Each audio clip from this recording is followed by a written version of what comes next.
Fiance से बहुत प्यार था। वो दोनों बचपन से साथ रहे थे, साथ बड़े हुए थे और उन दोनों के बीच बहुत लगाव भी था। सना को यकीन नहीं हो रहा था कि उसकी कजिन ने उसे मारने का प्लान बना रखा था। त्रिशा ने सना के चेहरे को देखते हुए कहा, तुम्हारा चेहरा देखकर ऐसा तो नहीं लग रहा कि तुम्हारे प्यार ने तुम्हें धोखा दिया हो। बस तुम्हारे हाथ में जो ब्रेसलेट था उसकी वजह से तुम्हारी बॉडी में बैड लक था। तुम्हारा फियांसे तुम्हें अभी तो चीट नहीं कर रहा है, बस तुम्हारी कजिन तुम्हारे प्यार को तुमसे छीनना चाहती है क्योंकि वो तुमसे जेलस है और इसीलिए उसने तुम्हारे साथ ऐसा किया। सना के बीमार रहने पर उसकी कजिन उसके साथ रहा करती थी। सना को अब समझ आ रहा था कि उसकी कजिन उसे इन्हीं शक्तियों से मारना चाहती थी ताकि फिर वो उसके फियांसे को छीन सके। सना ने गहरी सांस ली कि उसका प्यार उसे धोखा नहीं दे रहा था। तभी त्रिशा ने सना की तरफ देखकर कहा, तुम्हारे चेहरे को देखकर लग रहा है कि तुम्हारी फैमिली में से ही कोई है जो तुम्हारा दुश्मन बना बैठा है। तुम्हें इस बारे में चेक करना चाहिए। उसकी बात सुनकर सना ने कहा, हाँ मैं जरूर चेक करूंगी। तभी ईशान के पापा ने कहा, नहीं ये सब मैं चेक कर लूंगा, तुम बस अपना ध्यान रखो और जल्दी से ठीक हो जाओ। ईशान के पापा को यकीन नहीं हो रहा था कि उनकी भतीजी उनकी बेटी के साथ ऐसा कर सकती थी। उन्होंने उसे इतना प्यार दिया और वो उनकी बेटी की ही जान लेने चली थी। उन्हें इस बात पर यकीन नहीं था, पर जैसा त्रिशा ने कहा था उन्हें ये बात सच लगने लगी थी। ईशान जानता था कि उसके पापा ये मैटर सेटल कर देंगे, इसलिए उसने सना से कहा, हाँ पापा को इस मैटर को हैंडल करने दो, तुम अपनी हेल्थ पर ध्यान दो। फिर ईशान के पापा ने त्रिशा की तरफ पलट कर देखा और कहा, मिस त्रिशा, क्या मेरी बेटी फिर से नॉर्मल हो सकती है अगर वो इस ब्रेसलेट को पहनना बंद कर दे? उसकी बात सुनकर त्रिशा ने जवाब दिया, उस ब्रेसलेट की एनर्जी सना की बॉडी में 3 साल तक थी। अगर वो इस ब्रेसलेट को अभी नहीं पहनेगी तो उससे अच्छा है कि वो कोई और ब्रेसलेट पहने या कोई ज्वेलरी पहने जिससे उसके शरीर में एक पवित्र एनर्जी आ सके और वो जल्दी ठीक हो सके। उसकी बात सुनकर ईशान ने त्रिशा की तरफ देखते हुए पूछा, तुमने जो ताबीज़ दिया था उससे सना की बॉडी में बहुत चेंजेस आए हैं, क्या इस ताबीज़ से वो पूरी तरह से ठीक हो सकती है या फिर तुम जो कुछ भी ज्वेलरी बोल रही हो उसे पहनकर? अब मेरा मतलब है कि क्या सना की बॉडी पूरी तरह से ठीक हो जाएगी? क्या तुम्हारे पास ऐसा कुछ है जिसमें कोई पवित्र शक्ति हो? ईशान की बात सुनकर त्रिशा ने ना में सिर हिला दिया और कहा, अब नहीं, मेरे पास तो ऐसी कोई ज्वेलरी नहीं है, पर फकीर बाबा के पास जरूर होगी, इसलिए आप वहां से ला सकते हैं। अगर आप ये ब्रेसलेट उन्हें दिखाएंगे तो वो जरूर इसके बदले कुछ ऐसी चीज देंगे जिससे सना जल्द से जल्द ठीक हो जाए। ईशान की फैमिली को भी ये बात सही लगी क्योंकि अगर वो उनके पास जाएंगे तो उन्हें ये बात पता भी चल जाएगी कि त्रिशा ने जो कहा है वो सच है या नहीं। ईशान को अब त्रिशा पर यकीन हो चुका था, इसलिए उसने कहा, ठीक है, लेकिन वो मिलेंगे कहाँ? ईशान की बात सुनकर त्रिशा ने जल्दी से कहा, वो जल्द ही आपसे मिलेंगे, आपको फिक्र करने की जरूरत नहीं है। ईशान ने उसकी बात सुनकर सर हिलाया। फिर पूरी फैमिली ने त्रिशा का शुक्रिया किया और त्रिशा बाहर निकल गई। त्रिशा के साथ ईशान भी बाहर आया और उसने कहा, जो भी न्यूज़ में मैटर चल रहा है वो दोपहर तक ठीक हो जाएगा, न्यूज़ का वेट करना। ईशान की बात सुनकर त्रिशा ने हाँ में सिर हिला दिया और कहा, ठीक है। इतना कहकर त्रिशा अपने घर के लिए निकल गई। अगले दिन त्रिशा को ईशान का कॉल आया। कॉल पर ईशान ने त्रिशा से कहा, तुम कंपनी आ जाओ। जब त्रिशा CEO मतलब कि ईशान के ऑफिस में गई तो वहां उसे करीबन 40 की उम्र का एक आदमी दिखाई दिया जो ईशान से बात कर रहा था। त्रिशा को देखते ही ईशान ने मुस्कुराते हुए कहा, आओ त्रिशा बैठो। ईशान के कहने पर त्रिशा ने उसकी बात मानते हुए कहा, ओके सर, और फिर वहां पर अच्छे से बैठ गई। त्रिशा के बैठते ही ईशान ने उस आदमी से त्रिशा को मिलाते हुए कहा, त्रिशा ये रॉबिन है, हमारी कंपनी का रिटायर्ड मैनेजर, और अब से ये तुम्हारा मैनेजर होगा। त्रिशा ने रॉबिन के बारे में बहुत कुछ सुना था। उसे पता था कि रॉबिन स्टार एंटरटेनमेंट कंपनी का रिटायर्ड मैनेजर था जिसके पास बहुत ज्यादा स्ट्रॉन्ग रिसोर्सेज थी और बहुत सारे नेटवर्क भी। उसके अंडर जो भी एक्टर या एक्ट्रेसेस होती थी वो सभी फेमस हो जाते थे। अब त्रिशा को पक्का यकीन था कि वो बहुत जल्द सृष्टि से आगे बढ़ जाएगी। त्रिशा की पास्ट जिंदगी में रॉबिन ने करीबन स्टार किंग एंटरटेनमेंट कंपनी से आधे साल पहले रिटायर ले लिया था। उसके बाद उसने उसके मरने तक किसी भी न्यू कमर को अपने अंडर काम करने के लिए नहीं लिया था। लेकिन इस जिंदगी में ईशान ने त्रिशा के लिए रॉबिन को अरेंज किया था। ये त्रिशा के लिए बहुत चौंकाने वाली बात थी। रॉबिन को देखकर त्रिशा पूरी तरह से हैरान थी, पर फिर उसने रॉबिन को देखकर सम्मानपूर्वक लहजे में मुस्कुराते हुए कहा, हेलो रॉबिन सर। त्रिशा की बात सुनकर रॉबिन ने भी त्रिशा से कहा, हेलो। रॉबिन का अब मैनेजर की पोस्ट पर रहने का कोई प्लान नहीं था। उसने 40 की एज में ही रिटायरमेंट ले लिया था, पर किसे पता था कि आज कबीर उसे बुलाएगा, वो भी एक न्यू कमर एक्ट्रेस के लिए। कबीर का उस पर एक बहुत बड़ा एहसान था, तो वो कबीर को मना नहीं कर सकता था। वो भी सरप्राइज था कि जिस एक्ट्रेस का बाकी फीमेल स्टार्स के साथ ज्यादा कांटेक्ट नहीं था और ना ही वो फिल्म इंडस्ट्री में ज्यादा फेमस थी, उसके लिए कबीर ने उसे क्यों बुलवाया। रॉबिन को पता था कि त्रिशा अभी हॉट सर्च पर थी, जो कि ट्रेंड पर है। रॉबिन को भी अब चेक करना था कि ये स्टेटमेंट किसने रिलीज किया था, कौन त्रिशा को इंडस्ट्री में गिराने की कोशिश कर रहा था। त्रिशा इस बात पर कुछ बात क्यों नहीं कर रही थी, रॉबिन को ये सब पता करना था। हालांकि रॉबिन त्रिशा से पहली बार मिला था, उससे पहली बार बात कर रहा था, पर वो बता सकता था कि त्रिशा ज्यादा फेमस एक्ट्रेस नहीं थी। त्रिशा के साथ जो प्रॉब्लम हुई थी उसे हैंडल करना रॉबिन के लिए कोई बड़ी बात नहीं थी। उसे इस बात का डर नहीं था कि वो इस प्रॉब्लम को हैंडल नहीं कर पाएगा, पर उसे इस बात का डर था कि जिसने ये स्टेटमेंट रिलीज किया होगा वो भी त्रिशा के खिलाफ कहीं वो बेवकूफ़ी न कर रहा हो। ये सब सोचकर रॉबिन ने त्रिशा की तरफ देखकर कहा, मैंने देखा कि तुम हॉट सर्च पर हो, इस बारे में अब तुम क्या करना चाहती हो? इस मैटर को कैसे हैंडल करना चाहती हो? रॉबिन की बात सुनकर फिर त्रिशा ने कुछ भी न छुपाते हुए सब सच सच बताया। अब मेरा मैनेजर चेंज हो चुका है, तो मैं दूसरा स्टेटमेंट रिलीज करूंगी जो मेरी तरफ से पॉजिटिव होगा। त्रिशा की बात सुनकर रॉबिन ने कहा, तुम इस न्यूज़ को इस बात से क्लैरिफाई कैसे करोगी? रॉबिन की बात सुनकर त्रिशा ने अपना फोन निकाला और रॉबिन को एक स्टेटमेंट दिखाया जो कि अभी एडिट नहीं था। त्रिशा ने ये स्टेटमेंट रॉबिन को ना भेजकर उसे सीधा अपने मोबाइल में दिखाया। फिर त्रिशा ने कहा, मुझे लगता है कि इस बात से ये सब क्लैरिफाई हो जाएगा। वो स्टेटमेंट देखकर और त्रिशा की बात सुनकर रॉबिन के चेहरे पर मुस्कुराहट आ गई। फिर उसने कहा, ये रिस्पॉन्स इतना बुरा भी नहीं है, पर इससे तुम्हारी स्क्रोलिंग और बढ़ जाएगी। रॉबिन की बात सुनकर त्रिशा ने चेहरे पर मुस्कुराहट लाते हुए कहा, एनीवे, अगर मैं रिस्पॉन्स नहीं दूंगी फिर भी मैं स्क्रोल होने वाली हूँ, तो इससे अच्छा है कि मैं रिस्पॉन्स दे दूँ ताकि मुझे भी कंफर्टेबल फील हो। इस तरह से फैंस कुछ तो रिएक्ट करेंगे। उसकी बात सुनकर रॉबिन ने हाँ में सर हिलाते हुए कहा, हाँ तुमने सही कहा, ये तुम्हारे पहले स्टेटमेंट से तो अच्छा ही होगा। ये सुनकर त्रिशा ने कुछ ना छुपाकर सच कहा, इसके पहले वाला स्टेटमेंट मेरे पुराने मैनेजर ने दिया था और अब मैं नहीं चाहती कि वो ऐसा कोई भी स्टेटमेंट रिलीज करके मुझे ट्रोल करे, इसीलिए मैंने मैनेजर चेंज करने का प्लान बनाया था। इस लाइफ में त्रिशा बिल्कुल भी कॉम्प्रोमाइज नहीं करना चाहती थी। त्रिशा लाइफ में खुलकर जीना चाहती थी। वो उन सबको सजा देना चाहती थी जिन्होंने उसके साथ पास्ट लाइफ में बहुत बुरा किया था। वो किसी की सुनकर कुछ भी नहीं करना चाहती थी। त्रिशा अब वही करना चाहती थी जो उसका मन कर रहा था। त्रिशा की बात सुनकर रॉबिन के चेहरे पर त्रिशा के लिए एप्रिसिएशन दिखने लगा और उसने कहा, तुम सही कह रही हो, तुम्हें खुद के लिए जीना चाहिए, किसी की मर्जी पर नहीं चलना चाहिए, जिससे तुम्हें आगे चलकर आसानी होगी और तुम खुश भी रहोगी। पहले तो रॉबिन को लगा था कि त्रिशा कुछ खास नहीं है, पर जैसे जैसे रॉबिन त्रिशा की बातें सुन रहा था उसे समझ आ रहा था कि त्रिशा सिर्फ दिखने में ही अच्छी नहीं थी बल्कि उसका दिमाग भी बहुत अच्छा था। इस बात से रॉबिन इंप्रेस होने लगा था। ये स्टेटमेंट पोस्ट करने के बाद सिर्फ यही क्लैरिफाई नहीं होगा कि त्रिशा उस फोटो में नहीं थी, बल्कि उस इंसान को भी ढूंढा जाएगा जो फोटो में था, जो त्रिशा के लिए बहुत अच्छा होगा। और उसकी जो अफवाह चल रही थी वो बदलकर उस लड़की पर आ जाएगी जो उस फोटो में थी। रॉबिन ने त्रिशा की बात पर हामी भर दी क्योंकि वो जानता था कि त्रिशा जो भी करेगी सही ही करेगी। रॉबिन ने त्रिशा की तरफ हाथ बढ़ाते हुए कहा, ऑल द बेस्ट। त्रिशा जानती थी कि रॉबिन को उसके साथ काम करने में अच्छा लगेगा, इसलिए उसने भी मुस्कुराहट के साथ रॉबिन से हाथ मिलाते हुए कहा, थैंक यू। फिर रॉबिन ने त्रिशा से कहा, तुम अभी इसे सोशल मीडिया पर पोस्ट कर सकती हो। रॉबिन की बात सुनकर त्रिशा ने हामी में सर हिला दिया और कहा, ओके। बात हो जाने के बाद त्रिशा ने वो स्टेटमेंट सोशल मीडिया पर पोस्ट कर दिया। त्रिशा की पास्ट जिंदगी में विक्रम और दिव्या के सारे सोशल अकाउंट दिव्या ही संभालती थी। शुरुआत में गौतम ही उसका सोशल मीडिया अकाउंट संभालता था और जो भी स्टेटमेंट रिलीज करने होते थे या कुछ भी पोस्ट करना होता था वो सब काम गौतम का ही था। क्योंकि वो त्रिशा का मैनेजर था, इसलिए उसने सबसे पहले सोशल मीडिया अकाउंट में लॉगिन करके अपना पासवर्ड चेंज किया ताकि सामने वाली पार्टी फिर से उसके अकाउंट के साथ कोई छेड़खानी न कर सके। तभी ईशान ने टेबल पर मौजूद कॉन्ट्रैक्ट पेपर की तरफ इशारा करते हुए कहा, चलो अब जब तुम्हारा मैनेजर बदल ही चुका है तो तुम इस कॉन्ट्रैक्ट पर भी साइन कर दो और रॉबिन तुम भी इस पर साइन कर दो। ईशान की बात सुनकर त्रिशा और रॉबिन ने उस कॉन्ट्रैक्ट पर साइन कर दिया। फिर त्रिशा और रॉबिन ईशान के केबिन से बाहर चले गए। वहीं विक्रम ने अभी फिल्म का एक सीन खत्म किया था और वो रेस्ट कर रहा था। तभी उसे उसके रूम में दिव्या आती हुई दिखाई दी। जब उसने दिव्या की तरफ देखा तो दिव्या का चेहरा बहुत दुखी दिख रहा था। ये देखकर विक्रम ने दिव्या से पूछा, क्या हुआ, तुम्हारा चेहरा क्यों उतरा हुआ है? विक्रम की बात सुनकर दिव्या ने उसके हाथ में फोन देते हुए कहा, त्रिशा ने अभी सोशल मीडिया अकाउंट पर कुछ पोस्ट किया है, वो भी हमारी परमिशन के बिना, देखो। दिव्या से फोन लेकर विक्रम ने उसमें देखा त्रिशा ने अभी कुछ मिनट पहले ही सोशल मीडिया पर कुछ पोस्ट किया था। पोस्ट कुछ इस तरह से था, उसमें दिव्या की फोटो थी जिसमें दिव्या का बैक अपीयरेंस अच्छे से दिख रहा था। क्या मेरा फिगर इतना खराब है? क्या मेरे कपड़े इतने खराब दिखते हैं? मैंने लॉयर का लेटर यहाँ पर पोस्ट कर दिया है, इसलिए प्लीज मेरे अपीयरेंस की इंसल्ट ना करें, थैंक यू। वहाँ पर कुछ और तस्वीरें भी थीं जिसमें विक्रम और दिव्या साथ दिखाई दे रहे थे, पर उसमें दिव्या का चेहरा नहीं दिख रहा था। फिर उसमें त्रिशा की भी कुछ पिक्स थीं। त्रिशा ने ऐसा इसलिए किया था ताकि जब लोग दोनों पिक्स को कंपेयर करें तो वो जान सकें कि उस पिक में त्रिशा नहीं थी। और वहाँ पर एक लॉयर का लेटर भी पोस्ट था। उस पोस्ट के नीचे दोनों तरफ के कमेंट दिखाई दे रहे थे।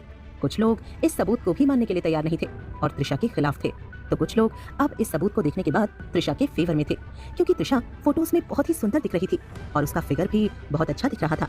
सिर्फ उसका फिगर ही अच्छा नहीं था बल्कि उसके पैर भी दिव्या से कहीं ज्यादा लंबे थे और उसकी कमर पर कोई भी मोटापा नहीं था जैसे दिव्या की कमर पर था। इसलिए जब लोगों ने दोनों फोटोज को कंपेयर किया तो उन्हें समझ आने लगा कि उस फोटो में त्रिशा नहीं थी। अगर फिगर की बात की जाए तो त्रिशा दिव्या से कहीं ज्यादा आगे थी। विक्रम ने एक्सपेक्ट नहीं किया था कि त्रिशा ऐसा कोई क्लैरिफिकेशन सोशल मीडिया पर पोस्ट करेगी। पहले ही त्रिशा की पोस्ट हॉट सर्च पर थी और अब त्रिशा का क्लैरिफिकेशन भी हॉट सर्च पर था, जो कि ट्रेंड बन चुका था। विक्रम को यकीन था कि जैसे लोगों ने तब त्रिशा को ट्रोल किया था, वो अब उस फोटो वाली लड़की को ढूंढने की और हर एक्ट्रेस से उसे कंपेयर करके देखने की पूरी कोशिश करेंगे। पास्ट लाइफ में त्रिशा ने ऐसा कभी कुछ नहीं किया था। उसने विक्रम से ब्रेकअप भी नहीं किया था। त्रिशा की हरकतें देखकर अब विक्रम इरिटेट होने लगा था। उसे इस बात का बुरा लग रहा था कि त्रिशा अब उसकी बातें नहीं मानती थी। विक्रम ने अपना फोन निकाला और त्रिशा को कॉल लगाते हुए कहा, मैं उससे कॉल पर बात करता हूँ और इस बारे में पूछता हूँ। तभी दिव्या के फोन पर किसी का कॉल आने लगा। मोबाइल पर फ्लैश हो रहे नाम को देखकर दिव्या ने फोन उठाया और बाहर जाकर कॉल को आंसर किया। कॉल उठाते ही दिव्या ने गौतम से कहा, गौतम, तुमने देखा त्रिशा ने अभी अभी सोशल मीडिया पर क्या पोस्ट किया है? वो अब अपनी हद से बाहर जा रही है। जब दिव्या ने सोशल मीडिया पर त्रिशा की पोस्ट देखी थी, उसे बहुत गुस्सा आया था। त्रिशा ने डायरेक्ट दिव्या के फिगर और कपड़ों को खराब बताया था और उसके अपीयरेंस पर भी उंगली उठाई थी। उसे अपना अपीयरेंस सबसे ज्यादा प्यारा था, तो वो ऐसा कैसे कर सकती थी? और सबसे बड़ी बात, त्रिशा ने सीधे सीधे ये बताया था कि वो दिव्या से हर चीज में सुंदर थी। आखिर हर लड़की को अपना अपीयरेंस प्यारा होता है, और जब त्रिशा ने उसके अपीयरेंस पर ही उंगली उठाई तो इस बात से दिव्या को बहुत गुस्सा आ रहा था। दिव्या की बात सुनकर गौतम ने कहा, मैं देखता हूँ और इस बात को संभालता हूँ। गौतम की बात सुनकर दिव्या ने जल्दी से कहा, विक्रम ने उसे अभी कॉल किया है और वो उसे स्टेटमेंट डिलीट करने को कहेगा, इसलिए तुम अभी कुछ मत करो। क्या करेगा अब विक्रम? क्या विक्रम त्रिशा से बात कर पाएगा? क्या त्रिशा विक्रम की बात मान लेगी? इन सब सवालों के जवाब जानने के लिए ये कहानी हमारे साथ सुनते रहें पॉकेट एफएम पर। गौतम को भी बुरा लग रहा था क्योंकि उसने ज्यादा ध्यान नहीं दिया था। उसे पता भी नहीं चला कि कब त्रिशा ने पासवर्ड चेंज करके दूसरा पासवर्ड डालकर आईडी लॉगिन कर ली थी। अभी वो ये पोस्ट देखने के बाद लॉगिन करने का कई बार ट्राई कर चुका था, पर पासवर्ड त्रिशा ने बदल दिया था, इसलिए अब वो उसके सोशल मीडिया में लॉगिन नहीं कर पा रहा था, वरना गौतम खुद ही वो स्टेटमेंट डिलीट कर देता। दिव्या गुस्से में विक्रम के बारे में कुछ कहने ही वाली थी कि तभी उसे याद आया कि गौतम भी विक्रम की साइड था। वो विक्रम के बारे में गौतम से कुछ नहीं कह सकती थी, इसलिए दिव्या ने फोन रख दिया और वापस वो विक्रम के पास चली गई। उसने देखा कि विक्रम ने चेहरे पर गुस्से और नाराजगी के भाव के साथ फोन को पकड़ा हुआ था। विक्रम इतने गुस्से में दिख रहा था जैसे सब कुछ उसके कंट्रोल से बाहर जा रहा हो। ये देखकर दिव्या ने विक्रम से पूछा, विक्रम, त्रिशा ने क्या कहा? उसकी बात सुनकर विक्रम ने गुस्से में कहा, उसने मुझसे कांटेक्ट करने के सारे तरीके ब्लॉक करके रखे हैं और अब मैं उससे कांटेक्ट नहीं कर सकता। विक्रम के लिए ये बात बहुत हैरान कर देने वाली थी। जो त्रिशा कभी उसका कॉल भी मिस नहीं करती, उसने आज सीधे सीधे विक्रम को ब्लॉक कर दिया था। तभी गौतम विक्रम के शूटिंग सेट पर आ गया। उसने जैसे ही विक्रम को देखा, वो उसके पास चला गया। गौतम ने उसे देखते हुए कहा, क्या तुमने वो पोस्ट देखी? विक्रम ने कुछ नहीं कहा और हाँ में अपना सर हिला दिया।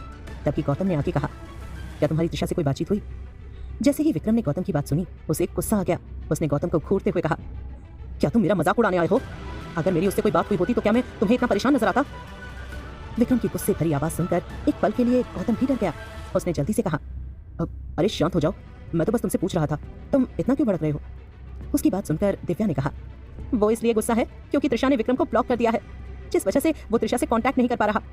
वो बस इस मैटर को जल्द से जल्द सुलझाना चाहता था, लेकिन उस त्रिशा ने इसे और ज्यादा भड़का दिया है। फिर उसने विक्रम की तरफ देखकर अच्छा बनने का नाटक करते हुए कहा, विक्रम, मुझे लगता है कि त्रिशा तुमसे नाराज है, तुम्हें एक बार जाकर उससे बात करनी चाहिए, वो जरूर तुम्हारी बात समझेगी। दिव्या ने जानबूझकर ये सब कहा था। वो जानती थी कि त्रिशा अब नहीं मानने वाली थी, लेकिन वो ये भी नहीं चाहती थी कि विक्रम को ऐसा लगे कि वो उसे त्रिशा से दूर करना चाहती थी। दिव्या की बात सुनकर विक्रम ने निराश होते हुए कहा, नहीं, अब मैं ऐसा बिल्कुल नहीं करने वाला। उसने मुझे सब जगह से ब्लॉक कर दिया है, तो इसका मतलब साफ है कि वो मुझसे कोई रिश्ता नहीं रखना चाहती। इसलिए अब मैं भी उसे मनाने की कोई कोशिश नहीं करने वाला। अब उसे जो करना है करने दो, मुझे इससे कोई फर्क नहीं पड़ता। तभी दिव्या ने जल्दी से कहा, अरे विक्रम, मेरा तुम्हें हर्ट करने का कोई इरादा नहीं था, मैं तो बस तुम दोनों को अच्छे से रहते हुए देखना चाहती थी। अब अगर त्रिशा खुद ऐसा चाहती है तो मैं इसमें कुछ नहीं कर सकती। मेरी बातों का तुम्हें बुरा लगा हो तो आई एम सॉरी।